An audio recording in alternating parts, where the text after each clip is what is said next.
Jungle. Bonjour à tous, merci de nous retrouver pour ce rendez-vous hebdomadaire, c'est sur Sport FM, tous les vendredis à pareille heure. Entre 14h et 15h, on se retrouve donc dans le nid des éperviers. DLN2, numéro 16 aujourd'hui. Nous décryptons l'actualité des sélections, les joueurs, le staff technique, le COMEX et toute l'ambiance autour et dans le nid des éperviers. Ensemble, nous continuons de sonner la mobilisation et intensifier la sensibilisation en vue de la reconstruction du football togolais. Au menu du jour, Cannes 2022 des dames au Maroc, les éperviers dames entrent en compétition ce dimanche face à la Tunisie. Quelles sont les chances de qualification pour le second tour qui reste l'objectif principal de Kai Tobeti? Préparatif Chan 2023, la sélection locale est arrivée au terme de son stage de Lomé. 2 matchs amicaux, quelconque ponctués par 2 victoires. Jonas Kokou-Komla continue de fourbir ses armes en vue de remonter, bien sûr, cette équipe en vue également de sa rencontre décisive et qualificative face au Niger. Dans quel état d'esprit se trouvent les éperviers locaux? On en parle tout à l'heure. Et puis, éliminatoire Cannes 2023, les éperviers fanions entre doute et détermination après les 2 premières journées. À 2 mois de la double confrontation contre les étalons du Burkina Faso, que se passe-t-il dans le nid des éperviers? Que se passe-t-il, nous le disions? Qu'est-ce qui se fait? Que reste-t-il à faire encore? Voilà autant de questions que nous continuons donc de nous poser. Et voilà, c'est dans le nid des éperviers. C'est avec la technique Pélagie Mekoum. Merci d'être là. Caméra et l'homme à devant pour assurer cette migration vers le site de la radio. Et puis au studio, Franck Ounyama, c'est le patron de la rédaction du Sport FM.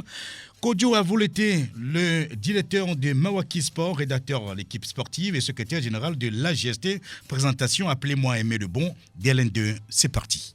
Allez, on se retrouve bien, j'allais dire Franck Ounyama, je me retourne vers toi, bonjour. Bonjour Aimé, merci bonjour. D'être là. Ça se passe très bien. Ça va, on gère.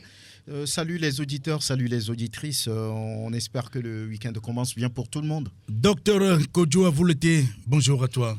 Bonjour Aimé, bonjour à Franck, bonjour à tous ceux qui nous écoutent à cet instant. Ça va? Ouais, je me porte bien. Ah oui, toi tu te portes bien. Et qui ne se porte pas bien? Ah, je ne sais pas le reste. Ou qu'est-ce qui ne se porte pas bien? Je ne peux pas savoir. Je ne peux parler que pour moi. Bien, alors, comme je l'ai dit, auditeurs, on est là encore pour quelques minutes pour décrypter ces sujets que je viens donc d'évoquer dans le menu. D'abord, la Cannes 2022 des dames au Maroc, où les éperviers dames entrent en compétition ce dimanche. Ce serait face, bien sûr, à la Tunisie. Et finalement, Franck, un match amical qui a eu lieu face à l'autre néophyte justement de la compétition. Ça s'appelle bien sûr le Botswana, les zèbres comme on les appelle, voilà, de Botswana. Un but partout à l'arrivée. On se contente de ce qu'on peut. Oui, on se contente de ce résultat-là. Il y avait 2 matchs amicaux prévus avant l'ouverture de la compétition. Un contre le Burkina et puis l'autre contre le Botswana. Déjà, il y avait du doute justement par rapport à celui contre le Burkina Faso. Le Burkina, ça n'a pas eu lieu parce que les filles, vous le savez, étaient en grève par rapport à leur prime de qualification de participation. Mais elles voulaient un peu que ça se fasse. On a plus ce problème. Comme le Togo, où les filles ont reçu 5 millions. Donc voilà, le problème n'a pu être réglé avant la date. Donc ce qui fait que les filles burkinabées ont eu du retard à rallier le Maroc. Marrakech. Voilà pourquoi d'ailleurs le match n'a pas pu être joué. Maintenant sur le match contre le Botswana, je pense que Tometi Kai a mis ce qu'on peut appeler l'équipe B. Elle n'a pas voulu trop exposer les titulaires habituels comme les Ndjambara, comme les Wedi Koumafi, les Gantim, Lucie et puis toutes les autres. C'est les remplaçantes d'habitude qui ont commencé ce match. Et puis après, on a vu un match équilibré. On a essayé de tenir le cours du jeu. Et à l'arrivée, le Togo a pris l'avantage sur un coup franc. Il semble super de Mafi Wedi. Après, il y a eu cette égalisation. Un but partout à l'arrivée. Bon, on va se contenter de ça. On espère que les filles ont pu apprendre quelque chose, ont pu monter en régime dans ce match amical en attendant le match officiel qui va avoir lieu le 3 contre la Tunisie. Docteur Kodjo Avouleté, est-ce que la stratégie était la meilleure justement, même à ce niveau, justement, de mettre sur les bancs l'équipe Fagnon qui devait jouer? Je suppose que le coach sait pourquoi elle a fait ce choix. Ce que je peux en dire, c'est que elle a peut-être voulu essayer les pièces qu'elle va avoir sur le banc. Elle va peut-être essayer mais donner l'occasion à celles qui n'ont pas toujours l'habitude de jouer pour voir, dans le cas où les titulaires ne relevaient pas le défi, si elle pourra compter sur certaines de ces pièces-là. Donc je crois que pour un match amical, c'est l'occasion que certains sélectionneurs choisissent pour essayer des pièces. Je suppose que c'est ce qu'elle a fait. Encore que pour un match comme celui-là, l'enjeu n'était pas de gagner 4-0 pour ensuite tomber après. Pour moi, il fallait mieux aller doucement. Il vaut mieux aller doucement. Et je suppose que c'est le choix qu'elle a fait en sachant que les bonnes pièces sur qui elle compte, elle va les lancer dans les vrais matchs pour espérer obtenir les résultats que tout le monde attend. Franck, alors, on reste sur ce match. Hein. C'est vrai que chaque match amical a un objectif précis et donc elle a dû avoir son objectif propre à elle. Oui, bien sûr. Avant l'ouverture de la compétition, vous savez que les filles togolaises n'ont pas eu l'occasion de pouvoir affronter une sélection digne de ce nom. Il n'y a eu que des clubs. Le dernier, des garçons. Voilà, le dernier en date, c'est les Ampem Ladies d'Arcoa du Ghana, les filles qui sont championnes de la Ligue ghanéenne, qui ont gagné le Togo 3-0. Donc, il fallait quand même mettre un peu les filles dans cette ambiance qui va pouvoir prévaloir du côté du Maroc. Eh bien, c'est le Botswana qui a accepté d'être sparring partner du Togo. Parce que c'est là aussi le problème. Il faut trouver les sélections qui ont qui acceptent de jouer contre vous. Vous n'oubliez pas aussi que le Togo se qualifie pour la première fois pour donc cette forcément, compétition. Il n'y a pas forcément d'engouement autour. On veut jouer les grosses écuries. Il n'a pas le pedigree qu'il faut. Voilà, le Cameroun qui s'est essayé face à la France, même si ce pays a été battu par 4-0, ça reste, on va dire, à un niveau très supérieur. Donc, c'était difficile de trouver des adversaires pour ces matchs amicaux. Il n'y avait que ça. Et voilà, le staff a accepté de s'essayer quelques jours avant la compétition. J'espère qu'il y a des choses qu'elles ont appris de ce match-là. Ça permet quand même à Tom Etikai peut-être de se dire, voilà, je vais mettre en place tel ou tel système de jeu, telle tactique pour les filles. Voilà, donc il y a toujours des objectifs. Peut-être qu'elle n'a pas voulu tout révéler. Nous, on reste concentré sur ce qui va être fait le 3 déjà à partir de la Tunisie. Beaucoup disent aussi que c'est une équipe qui est à la portée de celle togolaise. On verra bien. Si le Togo doit se qualifier, beaucoup disent qu'il faudra déjà gagner ce match. Oui, je crois qu'à la suite de ce que Franck a dit, je crois que du côté des hommes aussi, il y a certains sélectionneurs qui font ce choix-là dans la perspective d'une phase finale de compétition internationale, continentale. Et il y en a qui préfèrent jouer contre les petites équipes. Pour avoir de mettre en place un gain de confiance. C'est pour eux, c'est une façon de mettre l'équipe en confiance, oui, en lui permettant de gagner des matchs avant de rencontrer les grosses équipes. Donc quand l'équipe arrive à la phase finale, gonflée à bord, comme on le dit, quand l'équipe arrive venant de plusieurs victoires, même si c'est contre de petites sélections, certains sélectionneurs font ce choix-là de jouer des matchs amicaux contre de petites écuries en attendant, sachant que l'enjeu ce n'est pas ici et que l'enjeu c'est demain. Et que ces matchs-là vont peut-être permettre aux joueurs qui vont jouer pendant ces matchs-là de se mettre en confiance en gagnant les matchs et en se disant tiens, on est capable de quelque chose. Je suppose que c'est ce choix-là que Kai Tomiti aussi a fait. On va croiser les doigts pour voir ce que ça va donner. Dans tous les cas, moi je considère qu'il ne s'agit pas de jouer ces matchs amicaux-là, de jouer contre le Nigeria ou bien de jouer contre l'Afrique du Sud. Qu'importe, ce qui compte, c'est de savoir que le plus dur, c'est la Tunisie, c'est la Zambie et c'est le Cameroun. Voilà, justement, parlons-en. Le Togo va rentrer donc en lice le dimanche prochain, ce sera après-demain, face donc à la Tunisie, que la Togolais considère comme, disons, un petit poussé également dans ce groupe, alors que la Tunisie, en tout cas, n'est pas à sa première participation, ce que j'en sache. Et puis, l'organisation donc, du football féminin en Tunisie, en tout cas, c'est toujours meilleur que par rapport à ce qui se passe ici au Togo. Je crois que tout le monde se souvient que en 2019 déjà, on était du côté des hommes. La Namibie, on avait placé en dessous de nous. Le Congo, on l'avait placé en dessous de nous. Cette année-ci, on était sûr de marcher sur Eswatini, mais tout le monde sait ce qui est arrivé. Donc je considère que on ne doit plus se permettre de faire de pareilles erreurs. Et moi, je crois même que pour cette phase finale, on n'a pas le droit de mettre de la pression sur ces joueuses. Mettre la pression sur ces joueuses, pour moi, c'est d'espérer qu'elles aillent gagner la CAN, c'est d'espérer qu'elles se qualifient pour le mondial, c'est d'espérer qu'elles arrivent en demi-finale. Pour moi, il faut qu'on reste pertinent et réaliste. Quelle est la capacité de notre équipe? Il faut qu'on se dise la vérité. Quelle est la capacité de notre équipe?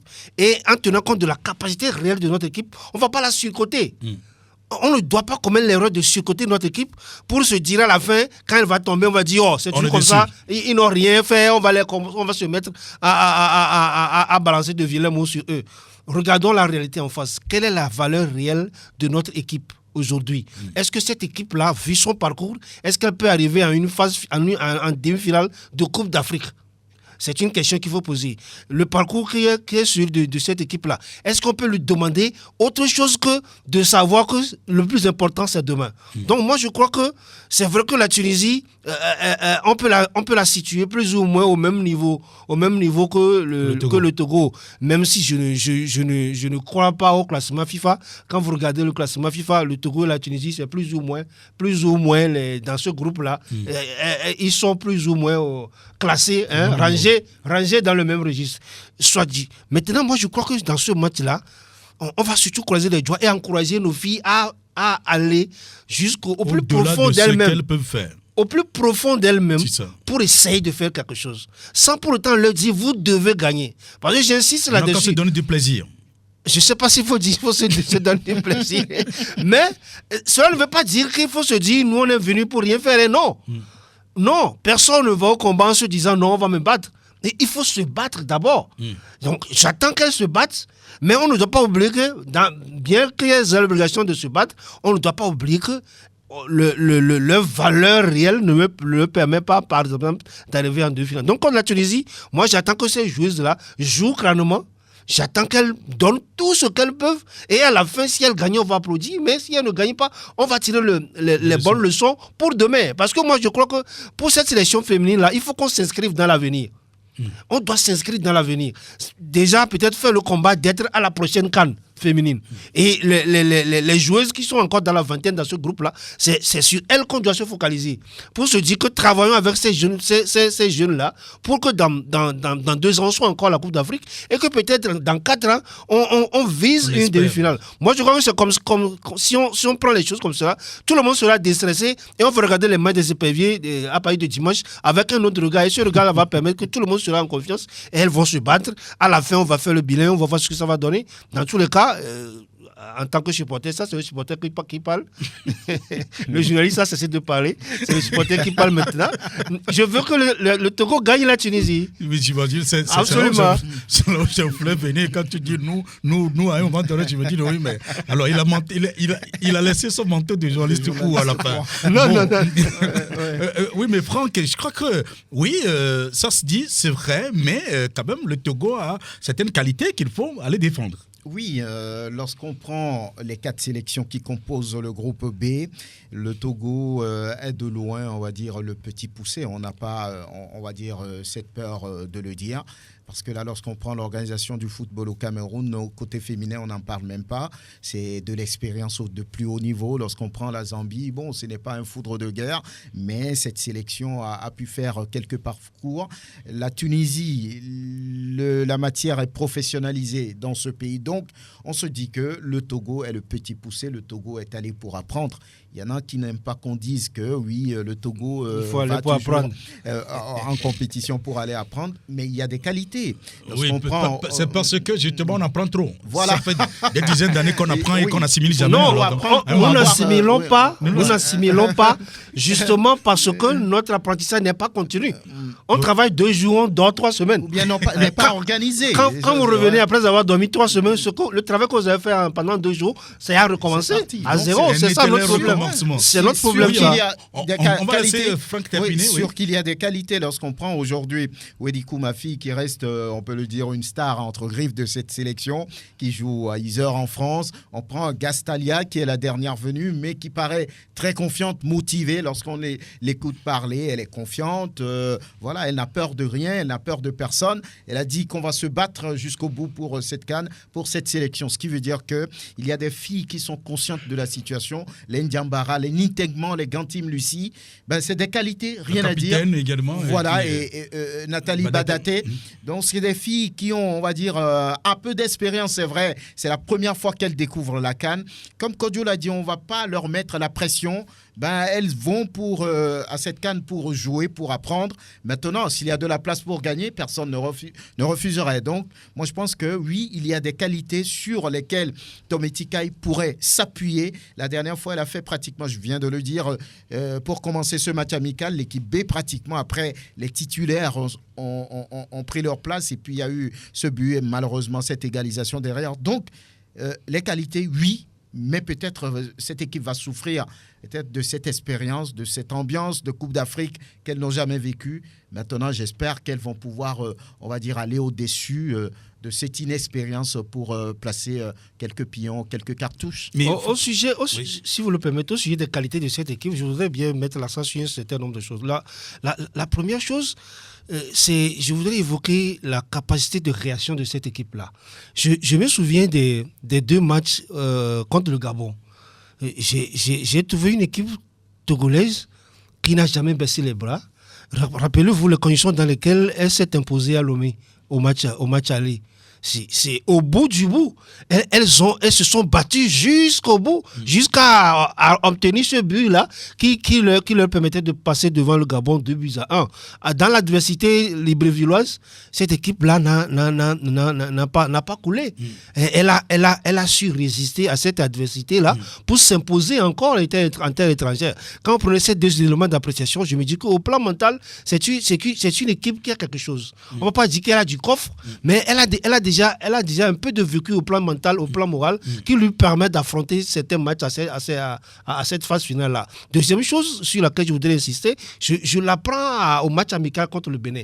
Cette équipe avait perdu contre le Bénin, mais je crois que dans ce match, c'est le Togo qui avait joué. Les Béninoises avaient été réalistes devant le but. Elles avaient marqué 2 buts pendant que le Togo n'en avait pas marqué un seul. Mais dans ce match, c'est le Togo qui avait tout le jeu. Cela veut dire aussi que cette équipe est capable de produire du jeu. Même si sur le match contre le Botswana, moi je me rappelle encore que c'est le tendon d'Achille de cette équipe-là, les problèmes défensifs qui se sont encore révélés là pour que le Botswana revienne au score. Donc, des qualités, il y en a, la capacité de réaction, le mental, et je crois que ça peut compter beaucoup cette équipe. C'est déjà des éléments intéressants dont cette équipe-là dispose pour pouvoir se tirer d'affaire dans certaines situations qui pourraient être compliquées. On ne l'espère pas, on ne le souhaite pas pour elle, mais qui pourraient être compliquées à la CAN.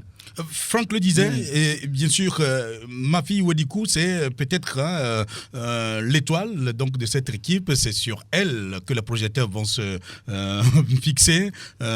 Puisque c'est vrai, on ne connaissait pas trop Gastalia, mais c'est elle qu'on connaissait beaucoup plus depuis ici, avant donc, qu'elle ne s'exile donc, vers la France. Wedikou, Mafi, que je vous propose d'écouter après le stage. C'est un plaisir de boucler ce stage avec un match nul parce que ça nous permet de se remettre en question et de se mettre dans la confiance. On aurait voulu gagner ce match, mais l'égalisation est venue à la fin du match. C'est un match qui a été un peu difficile pour nous en première mi-temps, mais en seconde période, on a su corriger certaines lacunes et nous sommes arrivés à un score. On demande aux clubs togolais de nous soutenir et dans leurs prières, on leur promet du loup dans la compétition. Bon, là, Wedikou Mafi, en l'instant, donc on va écouter également Tometi Kai. Tometi Kai, bien sûr, c'est la sélectionneur de cette équipe. À la fin du stage, qu'elle en tire comme leçon? Le stage, dans son ensemble, est positif. Nous avons fait de très bonnes séances d'entraînement. Nous avons corrigé nos manquements par rapport aux matchs amicaux que nous avons livrés à Lomé. Et ce qui a payé aujourd'hui, dans l'ensemble, les filles se sont bien comportées. Mais en première partie, elles ne se sont pas retrouvées. Il y a encore des hésitations. Et les changements en deuxième partie ont apporté. On a trouvé une équipe très cohérente, très soudée, ce qui a mené le but. Mais une erreur d'inattention vers la fin du jeu qui nous a coûté un but. Nous devons encore régler le placement et le comportement tactique de la défense pour être prête pour le match contre Tunisie le 3. Voilà, Tomiti Kayi qui dit donc qu'il reste encore certains réglages à faire avant donc le match de dimanche. Et donc le match contre le Botswana lui a permis certainement donc d'avoir quelques idées. Et quelles sont les chances de qualification pour le second tour? Parce que ça reste quand même l'objectif de Kayi Tomiti, Franck. Bien sûr, elle a dit qu'elle voulait jouer cette compétition en tant que joueuse, mais elle n'a pas eu l'occasion. Mais cette fois-ci, l'occasion lui est donnée, c'est-à-dire elle va y aller comme entraîneur. Ouais. Et l'objectif pour elle, c'est de tout faire pour passer au deuxième tour, synonyme peut-être d'une qualification pour les échéances à venir. Elle a dit, oui, si nous ne devons pas marquer, l'adversaire ne marquera pas. Je ne sais pas trop, mais ça veut dire que... L'adversaire a marqué à la fin. Déjà, voilà, contre le Botswana. Bon, peut-être que c'est un amical, elle a ouvert un peu les vannes. Ah bon, mais d'accord. Là, face à la Tunisie, je pense que... Donc, il n'y aura pas de but contre le Togo face à la Tunisie, au Cameroun et puis à la Zambie. C'est elle qui le dit. On ne sait pas, on les verra dès dimanche.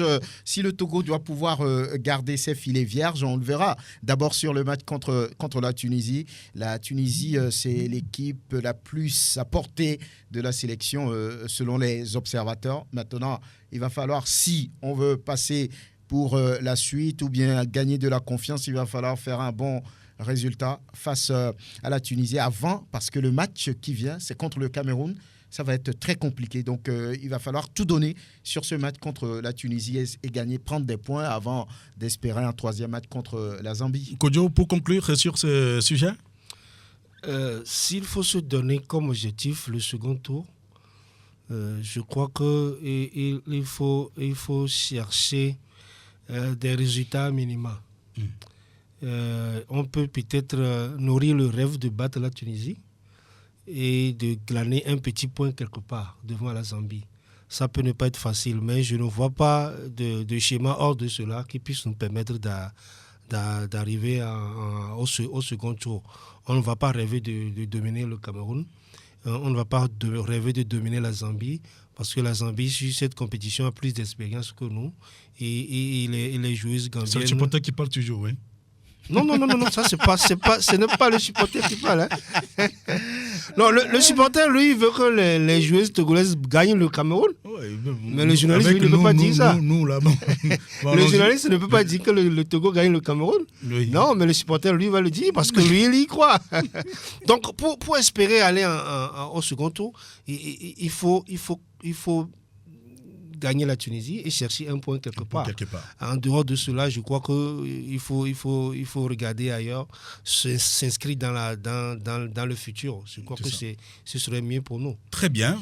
Voilà. Donc, ce qu'il faudra dire sur disons, cette sélection des dames. Autre sujet, donc préparatif CHAN 2023. La sélection locale qui est arrivée au terme de son stage de Lomé. 2 matchs amicaux ponctués par 2 victoires.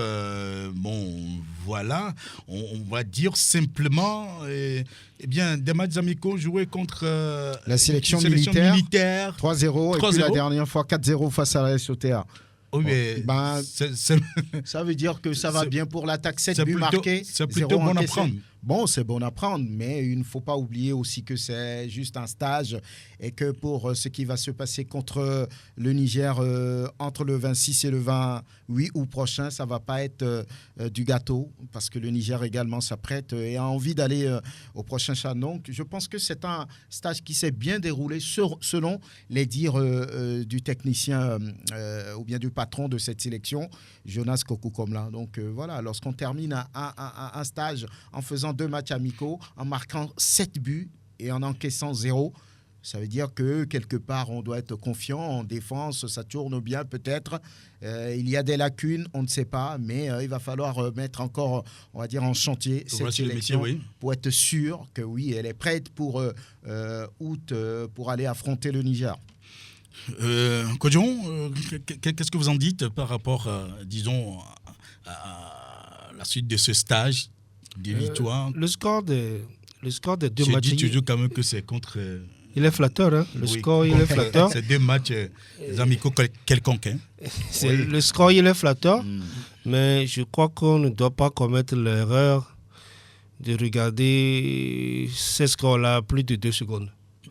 Il faut très vite détourner le regard de ces scores-là. Le temps de le dire, c'est déjà même passé. Oui, normalement.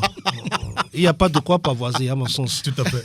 Il n'y a pas de quoi pavoiser parce que les problèmes de cette équipe, à mon sens, sont si grands que on ne doit pas se permettre l'erreur de se focaliser sur 3-0 contre une sélection militaire et 4-0 contre la SOTR. Sélection militaire, quels sont ces joueurs?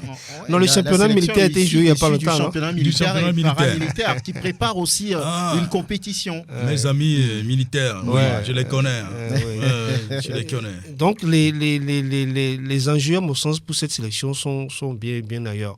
C'est déjà bien, il faut le souligner, il faut féliciter la fédération et tous ceux qui ont travaillé pour que ces stages-là soient possibles. C'est important de le souligner parce que naguère, certains sélectionneurs n'avaient pas cette chance-là. Aujourd'hui, les sélectionneurs ont cette chance-là. Je crois qu'ils doivent rester pertinents, travailler sérieusement, laisser de côté les choix de complaisance, laisser de côté toutes les pratiques qui ne favorisent pas la réussite de la sélection. Parce que c'est 7 millions de Togolais qui regardent cette sélection-là. Et moi, je dis déjà, je le dis toujours, je ne sais pas si là, c'est le journaliste qui peut me le supporter, mais je le dis toujours à tous les confrères, tous les jours, je rumine le 2-0 que le Bénin veut nous passer ici à Lomé. Je n'ai jamais digéré cette défaite-là, 2-0 que le Bénin. Et chaque fois, je dis aux confrères, donc le Bénin veut nous gagner, il est encore reparti, quoi. Et il me demande, tu veux qu'il reste ici? Ils ne vont pas rester. Donc, pour moi, il y a du travail à faire sur ce terrain. Parce que justement, Jonas Koko a pris une équipe qui revient d'une phase finale. Qui n'a pas été ridicule à cette phase finale. Cela veut dire qu'un travail a été fait jusqu'à un certain niveau avant qu'il ne vienne. Maintenant, si le travail qui est fait jusque-là, subitement, tout coule. On ne va pas dire que c'est à cause de lui que tout coule. Mais il a l'obligation, c'est une pression sur ses épaules. C'est une pression sur ses épaules. Il doit faire de sorte que cette sélection-là aussi redresse la tête. Parce que pour moi, jusque-là, cette sélection ne redresse pas la tête. Parce que dans les matchs sérieux, on ne la voit pas. Donc, il faut que le sélectionneur et les joueurs s'appliquent. Surtout les joueurs. Il faut qu'ils s'appliquent. C'est-à-dire, l'enjeu, ce n'est pas pour eux, ce n'est pas tant de voir son nom sur la liste d'une sélection. Ce n'est pas tant de dire, il faut me prendre. Mais il faut aller prouver quelque chose. Parce que les adversaires que vous allez croiser, c'est des adversaires qui ne viennent pas pour s'amuser. Mais ils ont des objectifs. Il y a des joueurs qui savent que quand son nom apparaît sur une liste de sélection, il ne va plus revenir en arrière, il va aller en avant. Mais combien de joueurs togolais ici arrivent sur une sélection et progressent? Combien sont-ils? On a l'impression que dès qu'ils arrivent là-bas, l'objectif est atteint. C'est le sommet. L'objectif est atteint. Donc il faut que ces joueurs-là prennent... de 15 sous les aisselles. Oui, il faut que ces joueurs-là prennent conscience que l'aboutissement, ce n'est pas de figurer sur une liste de sélection, ce n'est pas d'aller à un site de sélection, mais l'aboutissement, c'est devant. C'est-à-dire, c'est de contribuer à l'essor de cette sélection, c'est de contribuer à ce que cette équipe-là gagne. On a marqué 7 buts, certes, mais contre l'Algérie, on n'en a pas marqué. Contre le Bénin, on n'en a pas marqué. Et je crois que le problème là, pour moi, il reste entier. Voilà. Donc c'est pour ça d'ailleurs que vous parliez de flatterie dans ces scores. Samuel Gallet, c'est l'entraîneur de ACOTR contre le dernier match joué par cette sélection locale, en amical bien entendu. On va l'écouter, cet entraîneur de l'ACOTR après ce match. Le score ne reflète vraiment pas le match, mais dans le contenu, nous avons proposé un plan de jeu et j'ai vu de très bonnes choses. Parce que n'oublions pas qu'en face, nous avons une équipe nationale. C'est les meilleurs du Togo. Et en plus de ça, je ne veux pas me dédouaner ou me cacher derrière cette défaite. L'équipe que j'ai reprise l'année passée, je n'ai pas encore transféré. On essaie de travailler et de voir où nous en sommes afin de procéder à des transferts clés qui pourront rentrer dans ce projet de jeu, dans cette philosophie de jouer, de garder le ballon, de priver l'adversaire et d'aller lui faire mal.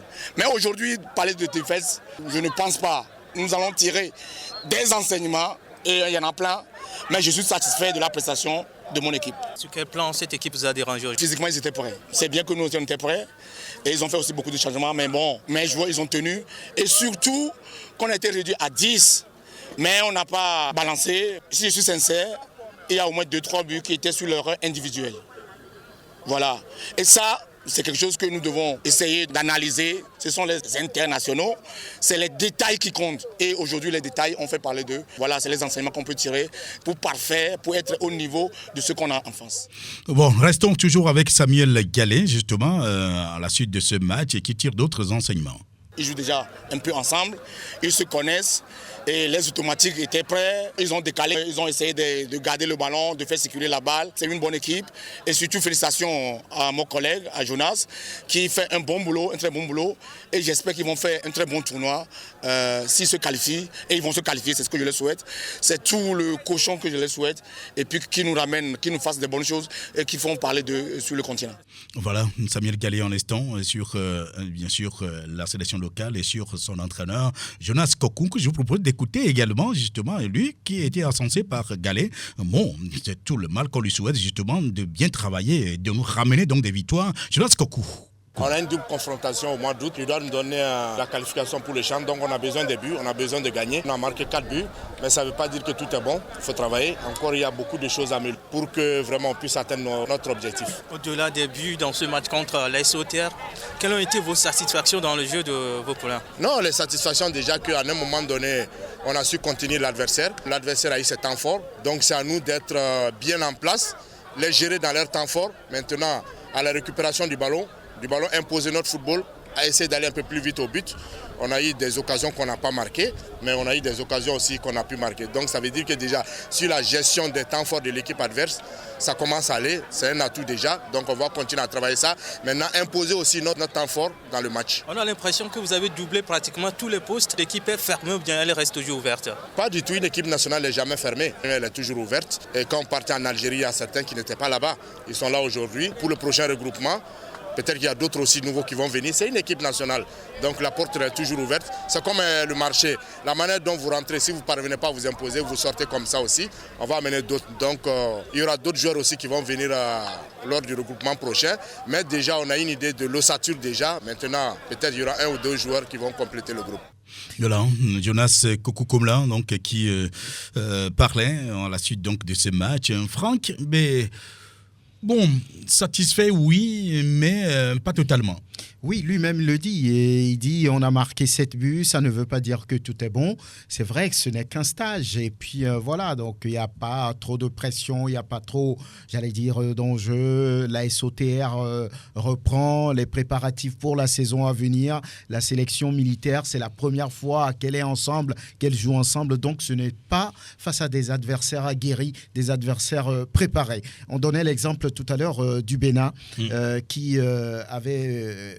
contre qui cette équipe n'avait pu marquer. Qui est venu nous corriger. Voilà, donc je pense qu'il y a encore du travail à faire. On ne peut pas se satisfaire d'un stage dans lequel il y a eu 7 buts. C'est vrai, c'est bien. Ça peut donner de la confiance. Ça peut permettre aux joueurs de pouvoir s'émanciper, de se dire oui, tout va peut-être aller pour le mieux. Maintenant, c'est à oublier parce que ce qu'il va se passer face au Niger, on va encore le dire, en août prochain, ce ne sera pas de la promenade parce que là, le Togo, qui a pu pour la première fois se qualifier pour ce CHAN, grâce à Abalo Dossé, à qui je dis d'ailleurs bonjour, ne jouera pas le premier tour, mais va s'aligner déjà sur le deuxième tour, ce qui veut dire qu'il n'y a que 2 matchs à venir. Et là, ça constitue une pression et que si Jonas, par exemple, se loupe, voilà, donc ça va faire jaser. Maintenant, il va falloir bien se préparer pour cette compétition à venir.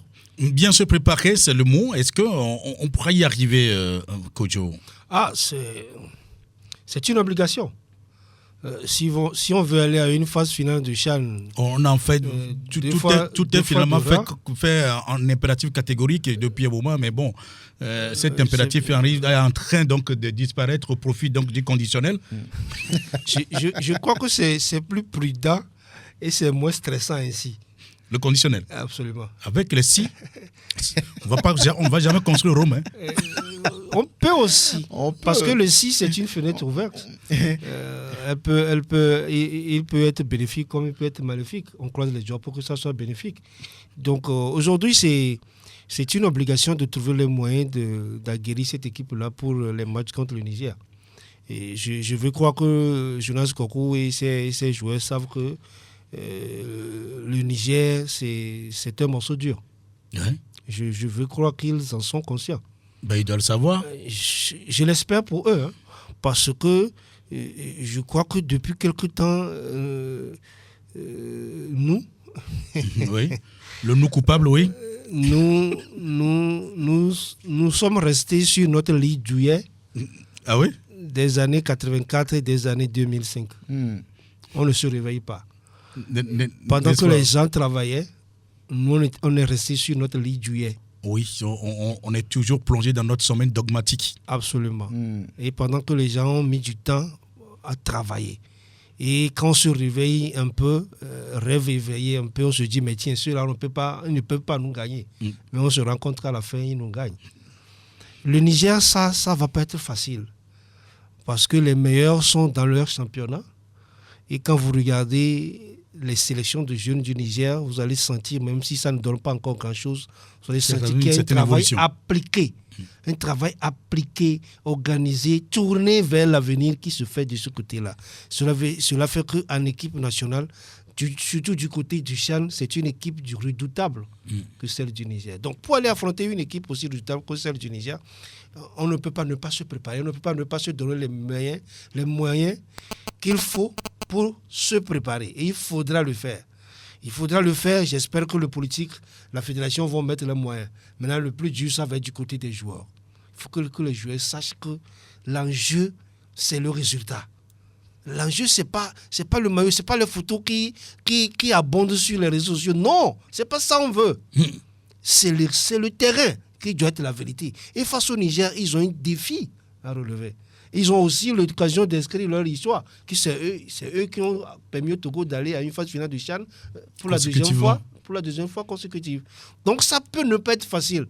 Mais si les joueurs s'appliquent, si le sélectionneur reste pertinent, s'il ne s'endort pas sur ses illusions ou dans ses illusions. Voilà, c'est ce que je disais, le conditionnel. Bon, voilà. Moi, écoutez, je lance puisqu'on on s'inscrit dans la perspective, on ne peut qu'utiliser le conditionnel. On ne peut pas être affirmatif au risque de tomber de nuit après, de tomber de très haut après. Ça fait rire, mais c'est la réalité. Le Togo est en plein dans le conditionnel. Jonas Kokou, que nous retrouvons donc pour le bilan de ce stage. Les 9 jours, comme je l'avais dit au début, c'est un stage qui a été beaucoup plus accentué sur l'endurance, la condition physique, la mise en forme, parce que les joueurs viennent de 3 semaines de repos. Donc il fallait faire une petite mise en forme des joueurs sur le plan physique. Mais on n'a pas oublié aussi quelques aspects technico-tactiques, sans oublier aussi le mental, parce qu'on a un match aller-retour à jouer. Donc mentalement, il faut qu'on soit très fort. Faire un résultat ici, aller faire un résultat à l'extérieur. Donc on a travaillé sur ces aspects. On a essayé de mettre les joueurs à niveau. Maintenant, certains vont retourner dans leur club, d'autres auront des programmes individuels pour continuer à travailler avant la reprise des clubs ou bien avant le prochain regroupement. Donc je pense qu'il y a déjà des acquis. En 9 jours, en 2 matchs, on a marqué 7 buts déjà, c'est pas mal. Mais comme je vous l'ai dit, il y a beaucoup de choses à faire. Il faut qu'on continue à travailler. Ne pas se dire qu'on a marqué 7 buts, que tout est bon. Non, tout n'est pas bon. Il y a beaucoup de choses encore à travailler sur le plan tactique, sur le plan technique et mental, qu'on doit encore améliorer parce que là, on va jouer contre un autre pays. Donc, qui a été quart de finaliste du dernier CHAN. Donc ça veut dire que c'est un gros morceau qu'on ne va pas sous-estimer. Donc il faut qu'on soit bien outillé pour affronter notre adversaire du mois d'août. En tout cas, voilà ce que disait donc Jonas Kokou. Et puis, avec les analyses que nous avons faites ici, on s'attend donc à ce que Jonas Kokou comme là nous fasse simplement rêver. Oui, bien sûr. Il va falloir que l'équipe travaille parce que là, à ce moment, le championnat ne va pas reprendre puisque la reprise, c'est à partir du 16 octobre prochain. Le match contre le Niger a lieu entre le 26 et le 28 août, ce qui veut dire que l'équipe doit constamment travailler pour être prête face à cette équipe du Niger. Quelqu'un l'a dit, c'est une équipe redoutable. Même en sélection Fagnon, il n'y a que les beaucoup de joueurs locaux qui y jouent. Donc, ça veut dire que c'est un travail difficile qui attend ce groupe de Jonas Kokou-Komlan. Il va falloir continuer le travail pour se donner une certaine chance. Kodjo, vous concluez? Je crois qu'une chose importante qui m'est venue à l'esprit pendant que Franck parlait, c'est qu'on doit assumer la dictature du calendrier de l'UEFA. Parce que quand vous regardez le calendrier de la CAF, beaucoup de matchs, même les premiers tours des coupes interclubs, c'est en automne, début automne. Or, ici, on n'a pas encore commencé les championnats. Ouais. En Europe, les championnats auront déjà commencé. Donc, je crois que déjà, il faut que la Fédération togolaise de football travaille à s'arrimer sur ce calendrier-là pour que la saison puisse démarrer assez vite. Imaginez si la saison démarrait en août, début août, et que les joueurs togolais ont 4 matchs de championnat dans les jambes avant de jouer contre le Niger. Cela ne serait pas la même chose. Ouais. Donc, d'ici là, on va peut-être espérer que dans un an, le championnat professionnel corrige tout cela. Mais en attendant, on croise les bras pour cette sélection. On dit beaucoup de courage aux joueurs, beaucoup de courage aux sélectionneurs, beaucoup de chance à eux tous. En tout cas, démarrer le championnat dans un mois, ce n'est pas encore envisageable. Un sujet à décortiquer, éliminatoire CAN 2023. Les éperviers fanions entre doute et détermination après les 2 premières journées, à 2 mois de cette double confrontation contre les étalons du Burkina Faso. Que se passe-t-il dans le nid des éperviers, Franck? Que se passe-t-il? Pour le moment, je ne vois rien, je ne constate rien. Peut-être qu'on ne parle pas au niveau des décideurs. On fait les choses en douce, dans les coulisses. Pour le moment, pas d'informations. On a cherché, mais il n'y a pas grand-chose. Maintenant, le temps avance. Il reste 2 mois pour ce match compliqué, ou bien cette double confrontation compliquée contre les étalons du Burkina, leader du groupe, 2 matchs, 2 victoires. Ils vont arriver avec beaucoup de confiance, beaucoup de détermination, alors que sur 6 points, le Togo n'a pris qu'un. Ça veut dire que tout le travail à faire du côté du Togo. On doit se mettre dans les conditions les meilleures pour faire un résultat. Si le Togo n'arrive pas à prendre au moins 3 points sur cette double confrontation, je pense qu'on peut dire adieu à la CAN à venir. Donc, il va falloir travailler. Les joueurs eux-mêmes, dont le capitaine a dit qu'il n'a pas reconnu l'équipe qui a joué au Cap-Vert, contre le Cap-Vert au Maroc la dernière fois. L'entraîneur a dit c'est le match le plus bizarre, le plus minable que sa sélection ait pu disputer. Il a dit qu'il n'a pas reconnu ses joueurs, il n'y avait pas d'agressivité. Mais s'il ne reconnaît pas les joueurs, c'est moi qui vais les reconnaître? Je ne sais pas. Donc peut-être c'est le moment pour lui aussi de faire un bilan sur ces 2 premières journées, de se remettre peut-être en cause. Parce qu'il y a eu des problèmes de changement, des défauts de changement, parce que là, sur les 2 matchs qu'on a pu voir... il a commis des erreurs tactiques. Tactiquement, il a dit. Donc, voilà. Je pense qu'il y a... Donc, il n'a qu'à assumer. Il y a tellement de travail à faire. Si on ne le fait pas, l'engouement... par rapport l'engouement qui était dégagé par rapport à ces éliminatoires va petit à petit s'effriter, et puis le Togo va encore rester à la maison, malheureusement. L'engouement s'est dangereusement étiolé, ça il faut le reconnaître. Et Kodjo, nous sommes encore entrés dans ce qu'il convient d'appeler des calculs d'apothicaire. Je me souviens des années 2012. Ouais. Lorsque le ministre nous disait que mathématiquement rien n'est encore perdu. Mais à la fin, on n'a rien eu. C'était les années Frogier. On était incapable de gagner même le Tchad. C'était incroyable, quoi. L'équipe progressait avec des matchs nuls et des défaites. L'équipe progressait dans les défaites et les matchs nuls. À l'époque, on disait que il y a progression, il y a progression. Les années Frogier. Et puis voilà, à un moment donné, on tombe toujours dans ce que nous appelons les calculs d'apothicaire. On a encore commencé ça, oui, c'est ce malheureusement. Avec ces conditions. Moi, je crois fondamentalement que ce qui s'est passé sur ces 2 journées-là, moi, c'est mon avis sur le sujet, je crois que je l'ai écrit. Pour moi, Duarte s'est installé dans un confort impertinent. Les 2 stages d'Antalya les ont endormis. Ou bien le dernier stage d'Antalya, pour moi, ça l'a endormi. Et avec lui, beaucoup de gens se sont endormis au terme de ce stage-là. On a eu des résultats qui nous ont flattés. Et qui, justement, c'est pour ça que Koubadia Kader parlait donc de surcoté. Absolument. D'avoir surcoté et c'est le sélectionneur lui-même qui s'est d'abord surcoté. Oui.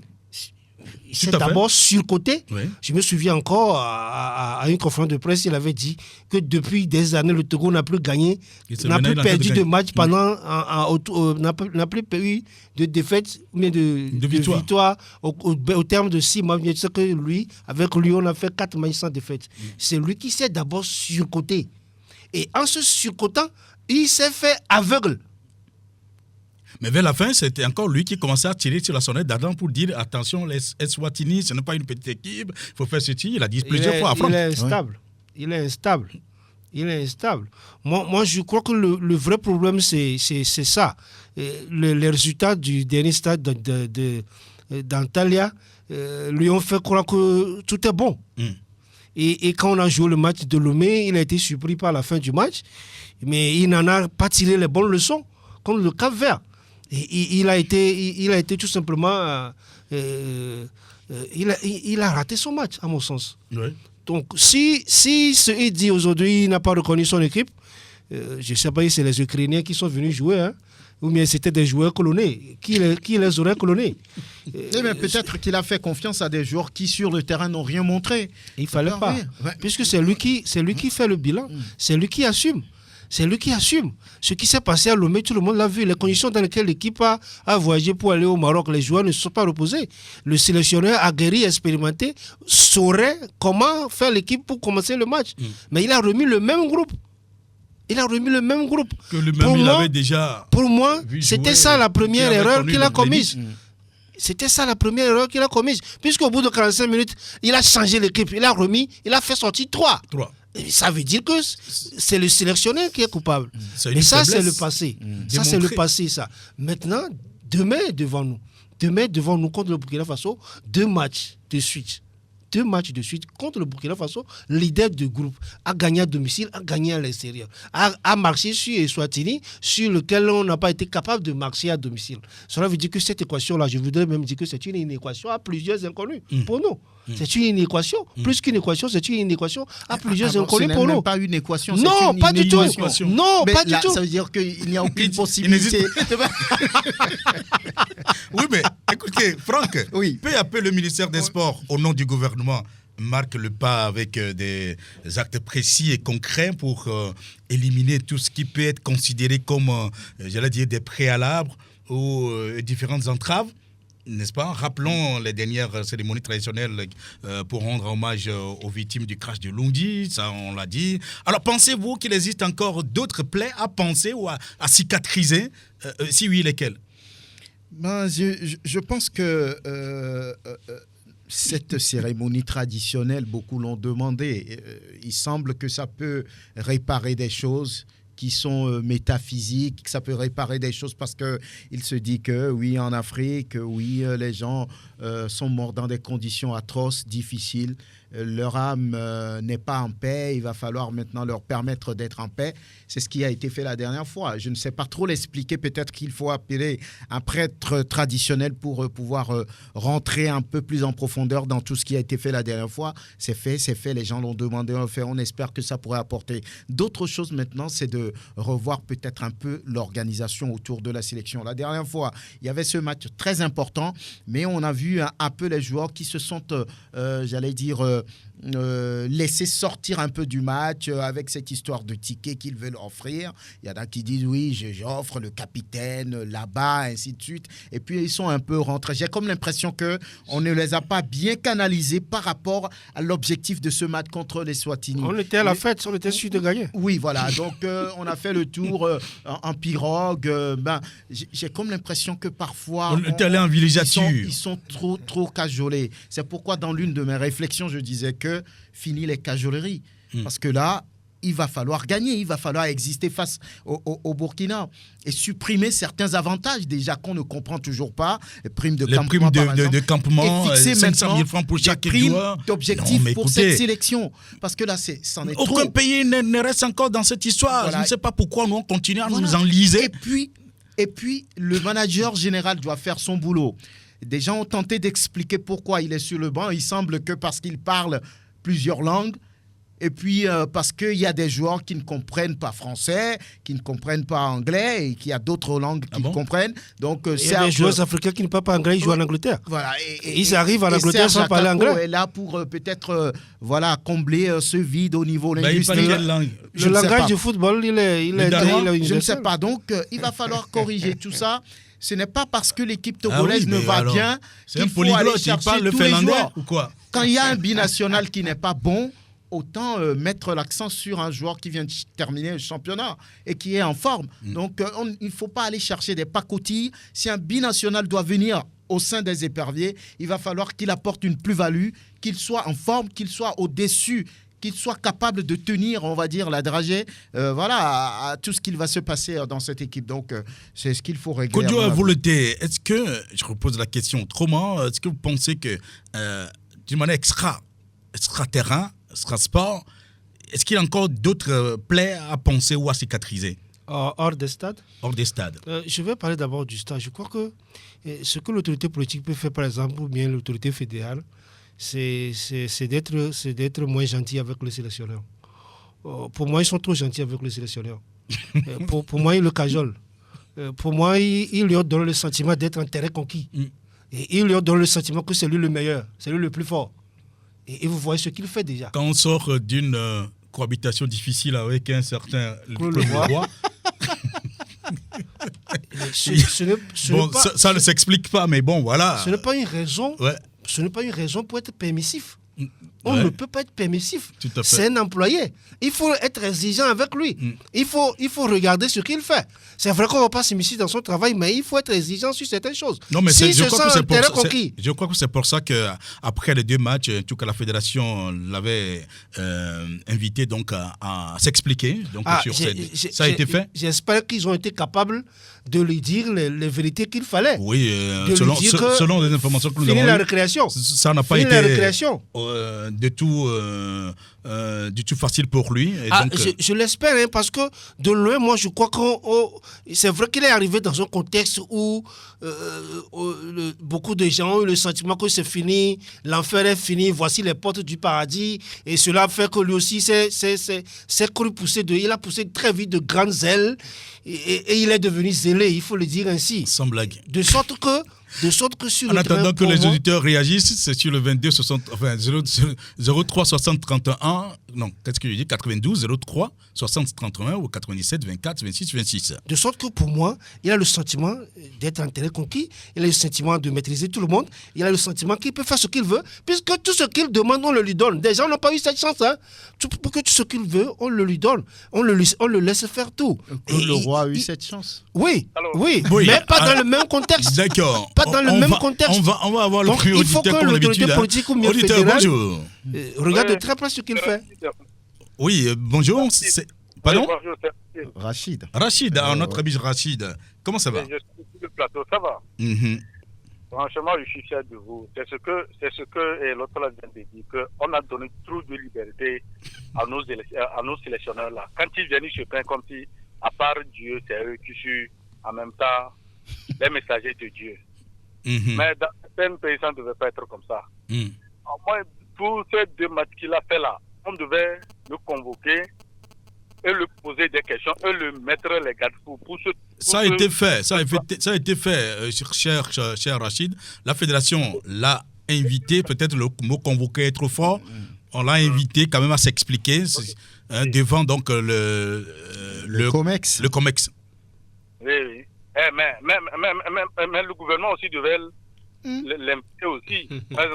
Ce serait déjà... Si il ne gagne pas les 2 matchs de septembre là, il n'a qu'à rendre sa démission. D'accord, merci Rachid. Merci beaucoup. Oui, au revoir. Un autre en ligne peut-être. Auditeur, bonjour. Bonjour Mélodon, comment tu vas? Comment ça va? Ça va bien. Oh là là, c'est mon cher ami... Jubilé Justin Cyprien. Oui, Jubilé Justin Cyprien. C'est juste pour encourager les dames. Ce n'est pas facile à faire. C'est ça. Il n'y aura pas de reproche après la compétition. Ouais. Nous savons bien ce que fait Madame Kaï là-bas et puis ce que font les joueurs. D'accord. Il peut mal se réveiller. Oui. Très bien. Au revoir. Merci beaucoup. Jubilé Justin Cyprien, à l'instant. On va conclure rapidement. On commence avec vous, docteur Kodjoa Vouleté. On va dire beaucoup de courage, beaucoup de chance aux éperviers dames qui entrent en compétition. Après-demain, on attend qu'elles se battent sans relâche, qu'elles donnent tout. Et qu'au terme du match, on puisse dire au moins, même s'ils ont perdu, j'espère que ce ne sera pas le cas, qu'on puisse dire elles sont tombées les armes à la main. Pour l'équipe du Chan, je veux croire que le sélectionneur Jonas Koko est conscient du défi qui est le sien et qu'il va faire son travail avec beaucoup de pertinence et qu'il va rester attentif aux choix qu'il fait sans céder à la complaisance, sans céder à l'impertinence, parce que c'est peut-être la pépinière de l'équipe nationale A. Si l'équipe du Chan fonctionne, c'est qu'on a des chances pour que l'équipe A aussi fonctionne bien. Merci Franck. Bon courage aux dames qui entrent en compétition dimanche face à la Tunisie. Voilà, donc beaucoup de courage, il n'y a que ça à dire. Oui, il n'y a que ça à dire. On va suivre donc cette équipe des éperviers dames. Dimanche, ce serait face à la Tunisie. On reviendra donc la semaine prochaine pour décrypter tout cela. En tout cas, merci de nous avoir suivis. C'est également fini donc pour aujourd'hui. Franck Mouniaman, la rédaction des Sports FM. Kodjoa Vouleté, bien sûr, le SG, comment le secrétaire général de la GST, le directeur de Mawaki Sport, rédacteur bien sûr à l'équipe sportive.